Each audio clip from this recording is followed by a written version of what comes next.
Hi everyone, welcome to another Warhammer 3 tier list where today we're going to be looking at the Vampire Counts unit roster. Just like the other tier list, we're only looking at the non-unique units. So that's excluding summonables for the Vampire Counts. I don't think they actually have any unique units across the factions. I could be wrong about that, but I don't think they do. Pretty much the way the tier list is going to go. Bottom tier is we don't recruit. D tier, they are hitting below their weight class. C tier, are performing exactly as expected. B tier, they're hitting above their weight class or they're exceeding expectations. A tier is you want to use the units of your army if you get a chance to, and Doomstack means they can win battles pretty much by themselves. So first off, we're gonna go with the zombies. Now, the zombies are pretty much your first unit you're going to be able to recruit. They are a meat shield. They have large entity counts. They can be incredibly tanky through tech tree and your individual lord trees. And honestly, I think they're actually pretty good. I'm going to put these these zombies at B tier because for meat shield, they actually do a pretty good job because other meat shield units generally will route like 10 times a battle and you have to micromanage them to get them back into sacrificing themselves for the better good.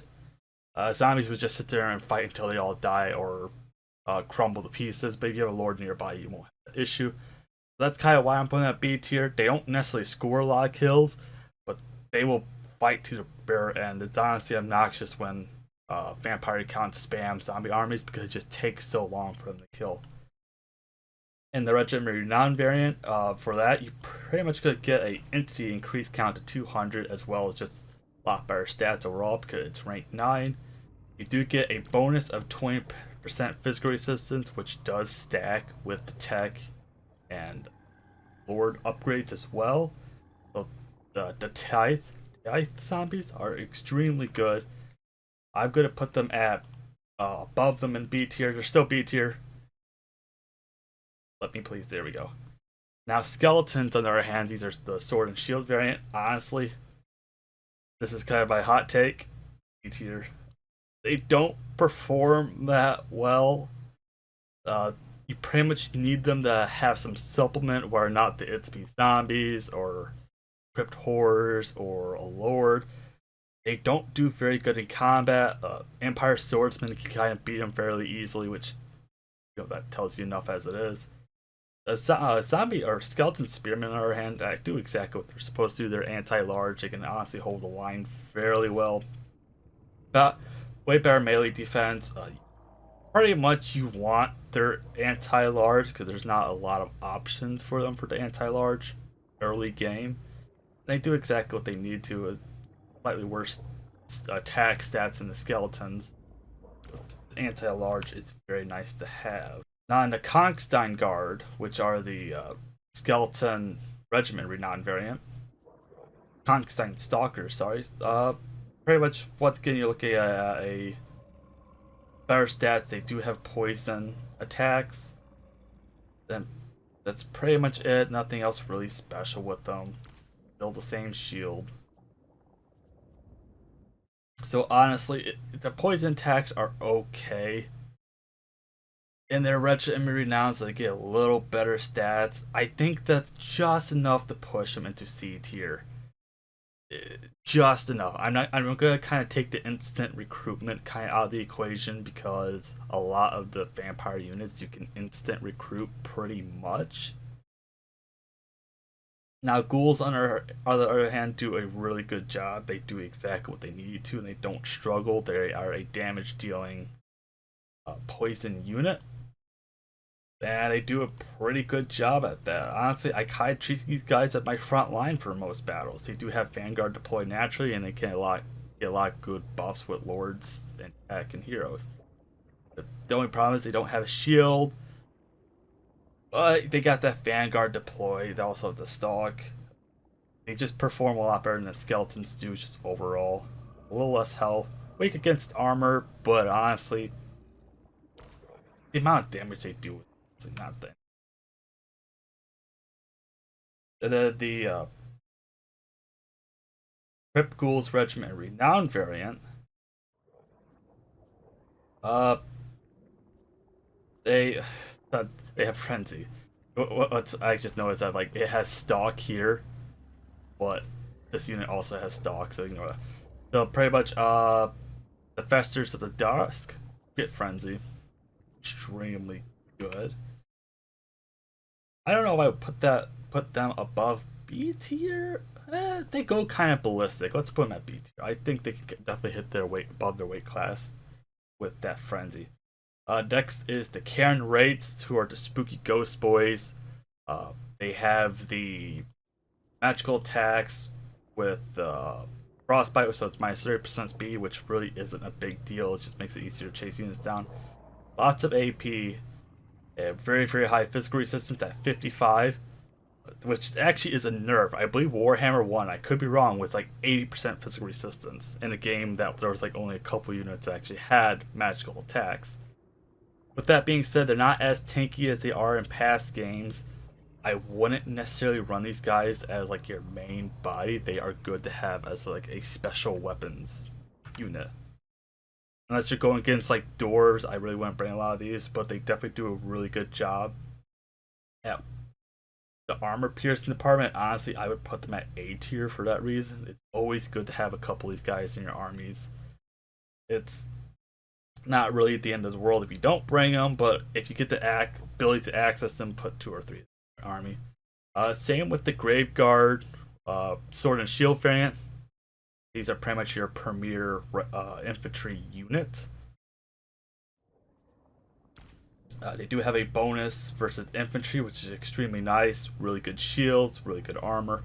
A little bit on the slower side, but they had the tankiness because vampire counts to kind of counter that. And honestly, I would put these guys at A tier as well. Once you get Graveguard, that's pretty much all you really want to recruit for your infantry. And then they just recently added Graveguards with the Hellbeards, which is your next anti-large unit. And I'm actually going to rate these guys kind of lower because they don't have a shield, but they do a pretty good job at hunting down large units. If they had a shield, I'd probably put them at A tier, but they don't. It's same with the Graveguard great weapons. They do extremely well what they do. They are the armor piercing version of it. Well, actually, the Hellbeards are also armor piercing too. They're more anti-large. And they also have anti-infantry tag on them as well.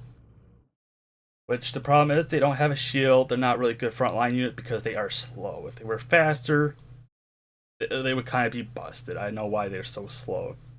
Heavily armored units that are faster would be kind of scary. Next is the Regiment Renown. Graveguard, which are way better than regular Graveguard units. They do have a passive regen. Better stats because once again they're Regiment Renown. That regen makes it just a lot nicer. They will stay in battle a lot longer. Have to heal them less. And they also got charge defense versus all, which the other ones won't use it. So Sternsmen are really good to have. I really wish they weren't a Regiment Renown because you could probably doomstack them. Black Knights, it's a Sword and Shield variant. Extremely good actually. The Black Knights will actually win a lot of Cav versus Cav battles.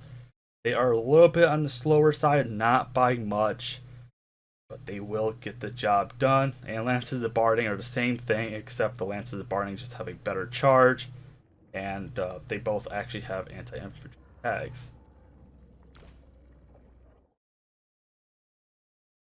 Yeah, boop. Then the Regiment Renown Lances of Barding don't really have too crazy difference, except they do have regeneration, so they're kind of much like the Sternsmen, just mounted if you really want to think about it. Regeneration is extremely nice, don't have to babysit them, they can fight longer. I would put them at A tier once again. The vampire unit roster is pretty decent. It's not as big as our factions, but they got good units. Next is the Hex Wraiths, which is just a spooky ghost on their spooky mounts. Pretty much have the high physical resistance. They do have flaming attacks, which doesn't really make sense. Magical attacks as well as frostbite, which is really good for them because they're chasing down units even better now, and they have really good AP. Weirdly enough, I don't recruit these guys too often because I prefer having Black Knights there. Even though their stats are kind of a little worse, they get a little better armor. It's just a personal preference. I prefer my Black Knights, but I do recognize the Hex rates do an extremely good job. So I'm going to kind of put them at B tier, even though by all means they belong in A tier. I even seen the AI even doom stack them. It's just I don't really use them because Black Knights are cheaper and in my opinion they do just as well. Now Blood Knights with Sword and Shield, they are also a newer unit to the Vampire Accounts roster and they are scary. They were scary with their lances barding. Now let's give them way better melee stats with a slightly worse charge with their regeneration. Easily a doom stackable, I would argue. Easily. They got Frenzy on them, the Hunger, which is the replenishment in combat, as well as Flag of the Bloodkeep, which is missile resistance, plus 20% when out of melee. So they're just kind of sitting there getting shot at. They're not really going to take too much damage on top of their 30% missile block chance already. And they are also have a bonus versus infantry tag. Terrifying. And next is the Blood Knights with lances. The only difference is slightly worse melee stats and a way better charge. You could doom stack these guys in the beginning as well. They are pretty much horrifying to fight against. Thank God the AI is only dumb enough to recruit only one or two of these guys. Really expensive unit. They are insane. Next is the Hex rates Regiment Renown. Much no crazy difference except they lose their fire attack for some odd rule. They're called the Chilly Geist, so that might be why. They do have a Chilling Aura, which is speed minus 30% on top of their Frostbite. So I don't know if that stacks. So if that's the case, you're getting minus 60% speed. That affected everybody within a range, too. Not necessarily attacking. They also get Vanguard deploy. Same as the Hex rates, which is really, really nice. The crazy thing is, I don't think that speed reduction really makes them like super strong. I'm gonna just kind of put them above the regular format. Once again, if you can instant recruit most of the units in a Vampire roster, I really can't take that into account. If that was not the case, I would probably put this one up a little higher. Bats, on the other hand, bats are actually really good. They're kind of like they're a really, really cheap unit that if you can use well, they will perform well. They are like a tier 1 flying unit. Not too crazy as stats, but they could get kind of juiced up through the text or through the boards. Honestly, I would put these guys at B tier. I would put these guys at A tier, but that might make a lot of people angry.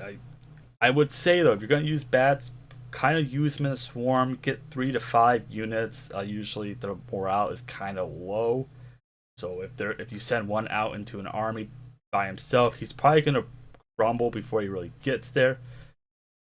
That's the only negative. Dire Wolves are extremely good at what they do. They are the just wolves. They're the doggos. Pretty fast. They can kind of get some actually decent rear charges in, which is kind of crazy for what they are. They are a Vanguard deploy as well, which is very nice. Weak against armor. Not too crazy stats, but it's the fact that you get them so early.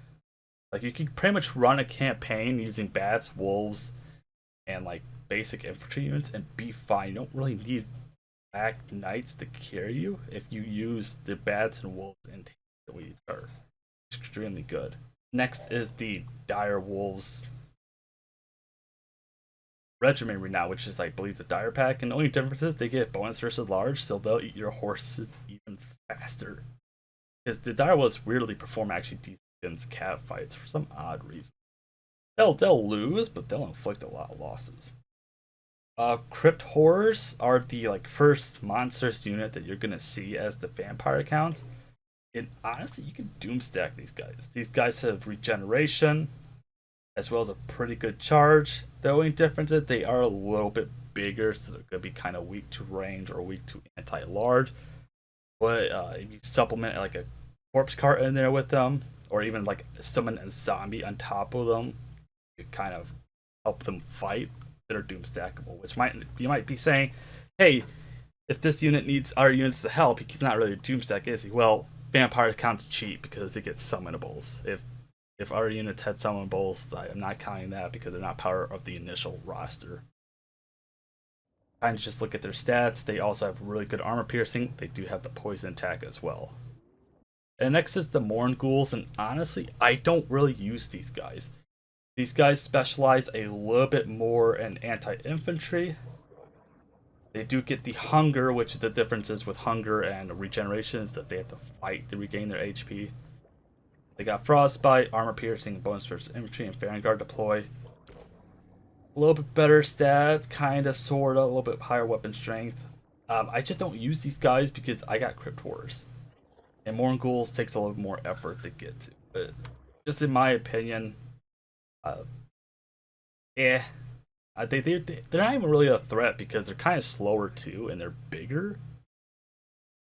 Honestly, I would put these guys at C tier. I just don't see them performing well. I don't even see the AI use them very well. That's just the weird part. You would think, yeah, me saying like 4 speed faster, they're just bigger though. That's the problem. They're a much bigger target to shoot at.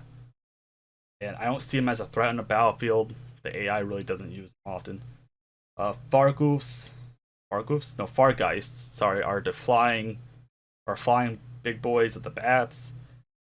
And they kind of do a pretty good job what they need to, but they're kind of weak because they're big and slow, which allows any range units to kind of chew them up, sadly.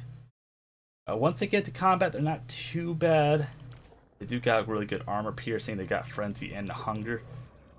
The only problem is, I know it says 92 speed. I don't think that's right because these guys just move so slow compared to 110 speed.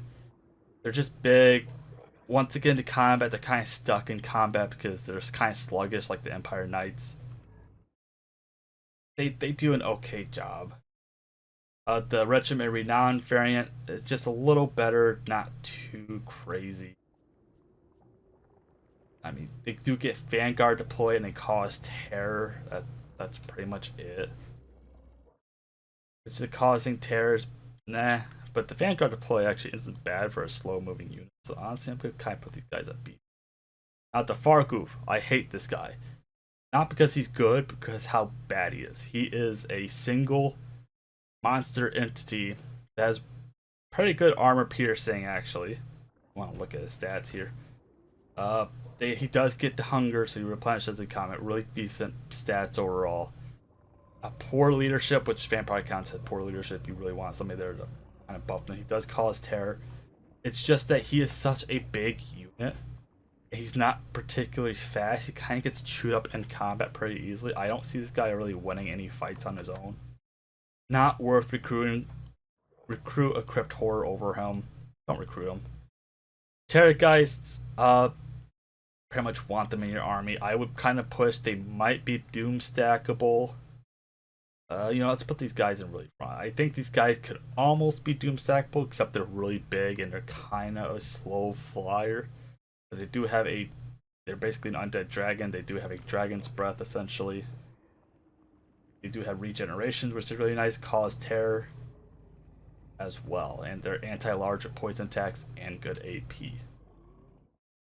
You used to be able to actually doom stack these guys in Warhammer 1 and 2, and then something happened in 3 because everybody else started just getting better missiles and just better stats overall. They Vampire count kind of got left in the dust. They didn't really get too many crazy buffs in 3, if any. So it's kind of a lot of these units could actually be pushed up higher, which is probably why they didn't touch them. Honestly, the roster is not weak. Next is the Corpse Cart. Just does exactly what it needs to do. It's a good support wagon. But pretty much what it does, it has regeneration for itself and Vigor Mortis, which is +5 melee defense, +5 attack. Vigor per second -1 for everybody in range at 35 meters. These guys would juice up your Skelly Boys actually and make them pretty good, or even your zombies. The only problem is it's big and slow, so and the AI is going to target the Corpse Carts immediately every time. If you're using Corpse Carts against a range army, you need to hide them. Now the Balefire variant does the same exact thing, except instead of actually they add on to it. Sorry, they add on Balefire, which is just flaming attacks, magical attacks, and flame resistance plus 20%, which is pretty good against, you know, like chaos doors, for instance, or the 1 or 2 units that have flaming attacks on them. Magical attacks is pretty good to fight against like other vampires or potentially demons. I kind of put them at C. They maybe above the regular corpse cart. Like, you know, this is pretty good for a Crypt Horde Doomsack because they have a weakness to fire to that regeneration. Next is the Unholy Lodestone variant, which I would argue, honestly, you want to kind of maybe I honestly put these at A tier, and the reason for that is they have Vigor Mortis as well as Unholy Lodestone, which is a leadership +4 and heal per second for everybody in range. So it's just gonna make everybody fight longer and harder. Like if you want to stack Corpse Cart with the Corpse Cart Unholy Lodestone, really great combo. It's just the problem is it's really weak to attacks. It's not particularly good. Black Coach is they call it a chariot. It's a 1-unit chariot. Really good at entity hunting, high AP, high maneuverability. It will plow through enemy lines. However, if it does go into too many lines of infantry, like if they stack on top, it's gonna get stuck and it's gonna die. That's the problem. Once it loses its momentum, it gets stuck. I don't really use these guys too often. I would rather use Black Knights or Hex Wraiths or anything else because they're kind of a pain to get. They do have flaming attacks, magical attacks, bonus versus infantry, and armor piercing. If there was like 4 in here, I would say get them, but there's only 1. So to me, that bonus of versus infantry really doesn't matter. They get black sights, which is increased stats per kill. Unholy Figure. I should say base weapon armor piercing stats increase, figure per second, which is for each entity killed. Black Nimbus, which is damage resistance for each entity killed nearby. So pretty much mid to late battle, this unit can actually get really scary. But I just kind of wish it had more units in its entity. I feel like if it had 3 to 4, it would be like way better. But it's kind of like the Fargoof. If the Fargoof had more units in its or more entities in its unit, it would be better. But next is the Corpse Cart, or actually Mortis Engine. It's Mortis Engine. It looks just like the Corpse Cart except it's spooky. So pretty much with that, it has regeneration, reclinary eruption, which causes damage to combatants nearby. It has to be in melee though. Thankfully regeneration's there. Blasphemous Tone, which is power recharge plus 40%. And reliquary binding, which just enables magical attacks as well as heals per second. Causes terror as well. Magical attacks here. Bonus versus infantry and 8. Extremely good actually. I don't think Doomstack these guys. I definitely think as soon as you get the Mortis engine, you put it in your army. The only problem with the Mortis engine is very, very hard to get. I believe you have to get a unique building and Sylvania to unlock them actually. So if you're a vampire account that spawns across the map, unless you do enough Pyrrhic battles, you're not going to really see this guy till late game. And the Regiment Renown variant, which I really can't remember, the Claw of Nagash, pretty much the only main difference is better leadership, melee attack, melee defense, as well as the Chilling Aura, which is minus 30% speed for everybody in range. That's basically it. Oh, and he does have magical resistance as well. But it's the Regiment Renown variant, so actually you could probably actually get the Regiment Renown variant faster than you build these. Weirdly as that sounds. But just the way the game is. It's probably just an old game update they forgot to do. Next is the Sylvanian crossbowmen, and you can get these guys pretty much through the, how do I describe? Through the Blood Kiss system. I believe through the Von Karstein line. And these guys kind of have a limited recruitment number. I really wish they would take the cap off. But essentially, you do one blood kiss, you get one, and then it'll give you a lord that will give you another upgrade. That'll give you two, I believe. You can do that 3 times, so you have a total of 6 crossbowmen across your entire faction. The only ranged unit in the roster, same stats as I believe as the Empire crossbowmen, except I really don't use them except for emergency situations. If I'm in an emergency situation where I'm recruiting humans for a undead army, I am screwed. But with that being said, they do exactly what they need to do. They are your ranged unit. I wish they took the cap off. I kind of wish they would flesh out the roster and like do like Savanian militiamen. That would be interesting. There's a mod for that. I know what the mod is. I used that mod. And next is the handgunners, which is the AP version of your range. Once again, you unlock them to the blood kisses, which gives you the lord. The lord will give you more, so you get about 6. I believe 6 per campaign. I guess there's no way to increase it more. That's janky. Do what they need to do. They're same exact stats as Empire handgunners. Just I really wish they would take the cap off these two, because I probably would rate these guys higher if they took the cap off and you pair these guys with like Graveguard, for instance. That would be great. But that's the vampire roster overall. Most of the units honestly perform better than expected. There's pretty much the Skelly Boys are the only one left behind, but that's my personal opinion. I still recruit them, but they're not very good though. I get disappointed every time I use them. Honestly, as crazy as it sounds, the roster actually isn't bad for them. Their really only real weakness is to, I would say, pretty much mass range. They really don't have an answer to mass range or air units. So just keep that in mind when you're playing against other factions. They perform better in combat. They do have a lot of armor piercing now, so really armored units aren't really the answer anymore. But anyways, I hope you guys enjoyed. If you did, please leave a like and subscribe for notification when I go live, upload a video, or do any other shenanigans on YouTube. And of course, hit that bell to actually get notified as said shenanigans on YouTube. If you guys have any different opinions of where these people should go, please let me know in the comments below, and have a discussion about it. Honestly, I want to hear what you guys think about these tier lists.